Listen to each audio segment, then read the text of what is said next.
Does an avoidant X even miss you during no contact? I got this question today and I want to answer it in 4 points. So point number 1 is the relief stage starts now, but the curiosity and the missing you part starts later on.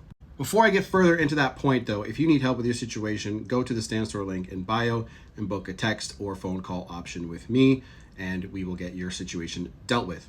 I've helped thousands of people get back together over the 10 years I've been doing this, so it works. So avoidants typically detach before the relationship actually ends. So they end up feeling relief at first for quite some time. And then as the curiosity begins to build and build and build, that is when they start to miss you. And again, those sparks of curiosity begin. It always starts small and then rises up. They don't miss you right away when you go silent. They begin to miss you when they believe that you are truly gone. And they'll drop breadcrumbs and hints, right? Trying to get you to pay attention to them. But yeah, it still takes them quite a while. So point number 2 is they miss you privately, not publicly. I want you to expect covert signs that they're missing you. Sometimes they like posts. Sometimes you'll hear through mutual friends, whatever. That's how they'll display it. Sometimes they'll view your stories at odd hours. Sometimes they'll like your old posts, right? So sometimes what they'll do is they'll save old voicemails. Sometimes they'll do accidental texts. What they're trying to do is to see how you're going to react. So all in all, really, avoidants don't really announce feelings. They kind of leak them, if that makes sense.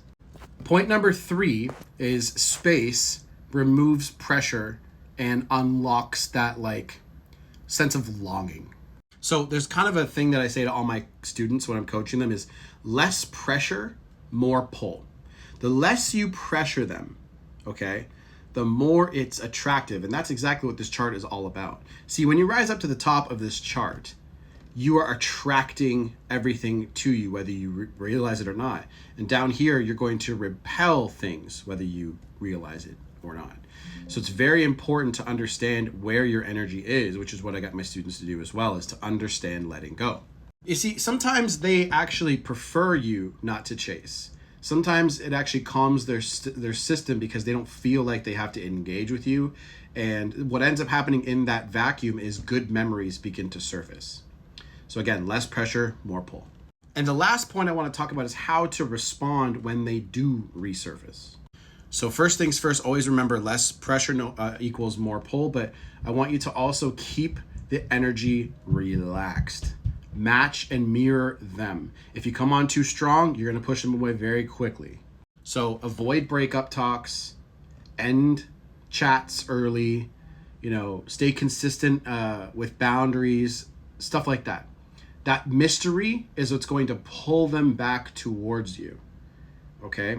And again, if you guys need help with your situation, let me know. It's in the bio. But just remember, avoidants miss you, but imagine it's got a delay switch, okay? You just can't pressure them and you can't push them too hard.